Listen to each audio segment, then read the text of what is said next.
My name's Dale Adams from Planning Ahead of Time, and today I'm doing a pat chat with Jackie Slora. Jackie, would you like to introduce yourself? Hello, thanks, Dale. Yes, my name is Jackie Slora, and I am a transformation and freedom coach. And I am here to talk with Dale about what I do in my coaching business. Okay, well, you and I, though, we've known each other years. Long time.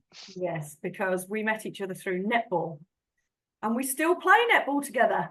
We do. We were on the court well, I was at the side. You were actually playing last night. So, but yeah, no, it's a great opportunity to get out there, do a bit of exercise, and get together, really, with lots of people. The training was put aside while we had a match last night, so it was nice to actually have support of the club, which was good for it being a Monday night. Yeah. But yeah, so we've known each other through sort of children growing up and life changes, work changes. And at one point, you and I had a conversation actually on the way back from a netball match where I was telling you about a coach called Claire Louise and how I'd done some personal development with her and that it had made some big changes for me, that I then brought them into my life and got into end of life work and planning, etc. And you then went to see her and it's made some changes for you too. Yeah, I was in a very dark place. I'd got my ultimate job. I was in a global company. I got my own office, my own team, and I was thoroughly miserable. And I remember sitting in that car, I happened to give you a lift home somewhere, and I just said, I just can't do this anymore. And you said, I've got somebody you should talk to. And I spoke to Claire Louise, and it was part of my transformation journey because I then realized I needed to end where I was. I needed to stop doing what I was doing and then spend a bit of time working on me and then go to my new beginning, which is where I am now. So excited to launch my new coaching company. That was So. a massive stop for you, wasn't it? To walk away from that career with no real idea of what you were going to do next. No, because it was what I'd worked for years and years. It was my ultimate career goal. I thought this was it. This was my pinnacle. This is where I had to be, wanted to be, and I'd reached the top. And it was miserable. It was horrible. It was the culture of the people. I had a manager who was just completely overbearing and undermining of me. And I sat there and thought, I don't want to be here. I don't want to feel this miserable at work because you got to work for a long time. They reckon 40% of your adult life is at work. And I was like, I've got to change. And you showed me a different way. And through coaching, I found my new life, which, always grateful for. And it was meant to be, is what I can say. Oh, definitely. Even strange, you're saying that I'm getting goosebumps, which is, well, you and I know this. There's this bit of a spirituality in us both. So you've gone into coaching and you are now helping people with their limiting beliefs through belief coding. Yes. Yes. And So, you've done that with grief, etc. So yeah. yes. So I am qualified in coaching and NLP, and I'm just becoming accredited in belief coding. And what it is, it's part of the transformation journey. So sometimes you have to let something go, and it could be a grief of someone. So at the moment, my mum is quite ill with Parkinson's, and she's slowly deteriorating, and it's hard watching someone you love as your super mum who suddenly struggles to make a cup of tea. And it's about learning to make the most of what I've got now with her and enjoying all the moments with her. And what I've learned through the belief coding is we can keep emotions trapped inside of us. So when we have a traumatic time like I had at work, or with losing a loved one, or being with someone who is slowly deteriorating, is sometimes if you keep the grief within, it has to get stored somewhere and your body can't always store it. And sometimes it will manifest itself as an illness or an ache or a pain or a belief that you can't do something or you shouldn't do something. So through the techniques that I've learned and that I use and are really successful is the fact that you identify what that emotion is, and then you learn to acknowledge it and release it. And we don't forget the memory, because sometimes it'd be quite a painful memory or a sad memory or quite a traumatic memory. And we don't forget that memory. We just change the way we feel about it. So we change the emotion on it. So we recode it. So we learn that, where it was perhaps painful or sad, we just say, we learn that it's just what it was, and it gave us a gift of learning something different. So that's what I do. And it's beautiful to watch the journey. And with my clients, I go to some really crazy places with them, and it's beautiful. And it's like seeing, I really should do a before and after photo, because they are completely different.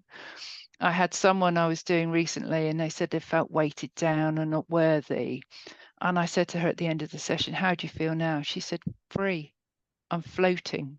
I thought it was just lovely. So Well, it's such an honor to be able to do it with people. I actually watched you doing a session recently on a friend of ours. So we were all together in the cottage for the weekend, and I watched you do a session on a friend of ours, and it was quite incredible.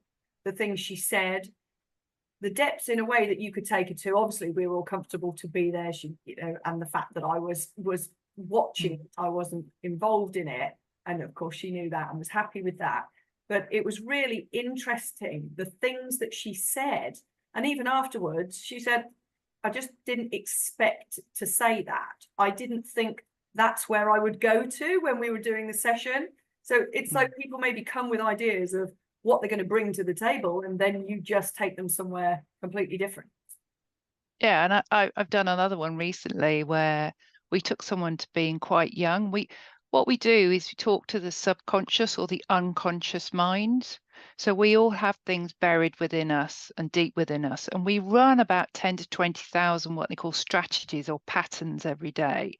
So if I were to ask you, Dale, how did you clean your teeth this morning? You probably couldn't tell me. You'd probably just pick a toothbrush and clean your teeth. But the challenge, I would say, if you were to clean your teeth with your other hand, you'd have to think about it. You'd have to think, and you'd have to think about how to put the toothpaste on them. And that's your conscious mind as opposed to your unconscious mind. And we run our patterns and we run our thoughts on our unconscious mind. And we make a rule up. And I was talking to someone, and they came up with a memory they'd completely forgotten, where they were singing away and somebody told them to shut up because they couldn't sing properly. So they stopped singing. So now they don't believe they have a voice, and they don't believe they should sing. And yet we reprogram that, and they're like, no, we can do it now. So it's lovely. What we hold on to from our childhood that we don't even realize that we've got it. In one of the talks that you and I had, there were scenarios around money. It's interesting, and you then start going back to different circumstances and different comments and things that were said. We've sort of had conversations around a few things, and it really does open your eyes as to what it is that's holding you there, what memories are actually affecting you, that really you don't even remember those memories, but they're there and they're affecting you. Yeah, so we have a way of talking to the unconscious or the subconscious, and it'll come out with, I had one where as part of the training, I've been receiving some of the training as well, which is just great because I've got lots of gremlins and emotions to get rid of. And one of them took me back to an age when I was 15, where I was called into my school classroom and told that I was going to fail everything and I was stupid. And I believed it. And, here I am so many years later. And so I went back to that memory and I reprogrammed that memory. And I said, look where I've got to, look what I can do. And actually, I'm not. And it doesn't need to be that way anymore. And that pattern that if I do something, I'm going to fail it, or I shouldn't bother with a course, doesn't exist anymore. It doesn't need to exist anymore. So it's about letting it go. It's about acknowledging it and letting it go. And sometimes it can get really emotional. And sometimes it's one of the few times where I say crying and sobbing is actually a really good thing, because it's letting that emotion out. And I think we get that with grief as well. And, with the frustration I get with my mum sometimes is sometimes I just come home and cry because it's just so sad. But it's got to come out. I can't really keep it in, because if I keep it in, it's going to get trapped somewhere, and that's when you get the issues. So I've always believed that if you hold in the emotions, your thoughts, you don't express things enough or find a way of coping with them, whether it's having counseling or coaching or anything else that you need for you, for your personal development, it will manifest somehow. Even if, you know, when people are having breakdowns or their thoughts become so negative that they just can't bring themselves back from that. And as you know, obviously, I've experienced somebody close to me who died of suicide. Then you think it's trying to get something when you're quite, if you like, early on, and make sure that you're doing something, anything that helps bring some relief from that, and working out why you're feeling like it and what you can do to actually try and say it's reprogramming, isn't it, that you're doing, and changing what was said, because they always say words can be very hurtful, but and circumstances obviously, but we don't always realize just what was said that's having an effect. So when it comes to grief work, how beneficial can this belief coding be? it can be hugely beneficial. What we can do is we can deal with either a situation where you feel in that moment of grief. We can also, if it's within people's will and want, we can bring in spirits or people that have passed, and it's beautiful because quite often they will have the conversations that they wanted to have. Or one of the most powerful things we can do is go back to someone who's passed and show them their future self, show them where they have got to today, show them what they've achieved, their family, whatever it was. And it's a really lovely way of reprogramming that memory that person probably thought they had of them, and that where they've got to, and they want, or it might just be they're just excited to share where they've got to and their family and where they are today, and going back to that moment. So do you mean that the person who is living is taken to a place where they can show themselves and their full life to the person in spirit who died during their lifetime? Yeah, so it's that person showing themselves.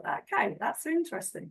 Absolutely. And you can go back to whatever age it is that your subconscious wants to go back to a memory. I've gone back to an age where I'm literally at nursery school, I've been at school, I've been an adult. It just depends on where it is. I've had people even that gone back into a past life. Now, it's not everybody's thing, but there is times where you've gone through a past life, because we are all part of our mothers, our grandmothers and our great grandmothers. We are all that part that's come through.